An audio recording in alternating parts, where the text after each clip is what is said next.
রূপ বদলে আরো ভয়ানক হয়ে উঠছে কিলিং মেশিন খ্যাত রাসেল ভাইপার বা চন্দ্রবোরা। সময়ের সাথে পাল্লা দিয়ে বাড়ছে অভিযোজন ক্ষমতা ও বিস্তৃতি। মানুষ দেখলেই রাগে ফোঁস ফোঁস করতে করতে বসিয়ে দিচ্ছে মরণ কামড়। আগে যেখানে 8 থেকে 10টি জেলায় দেখা মিলত, সেই সংখ্যা বেড়ে এখন দাঁড়িয়েছে অন্তত 25টিতে। ঢাকা জেলায়ও রক্ষা পায়নি রাসেল ভাইপারের কাছ থেকে। চলমান মৌসুমে দোহারের বিভিন্ন স্থানে বিষধর সাপটিকে দেখা গেছে। বিস্তৃতি যেভাবে বাড়ছে তাতে আশঙ্কা করা হচ্ছে হয়তো নিকট ভবিষ্যতে রাজধানীর ভেতরে ঢুকে যাবে রাসেল ভাইপার। কারণ রাজধানী ঢাকার আশেপাশের অঞ্চলগুলোতে উৎপাত বেড়ে গেছে চন্দ্রবোরার।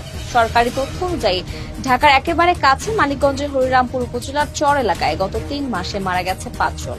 গত 2-3 বছর ধরে এর বিচরণ বহুগুণ বেড়ে গেছে। আবার সাপটি এর স্বাভাবিক চরিত্র বদলাচ্ছে। বিরূপ পরিবেশেও প্রতিনিয়ত মানিয়ে নিচ্ছে নিজেকে। রাসেল ভাইপার অনেক এলাকায় উলুবোরা নামে পরিচিত। ভূমিতে বসবাসকারী পৃথিবীর বিষধর সাপগুলোর মধ্যে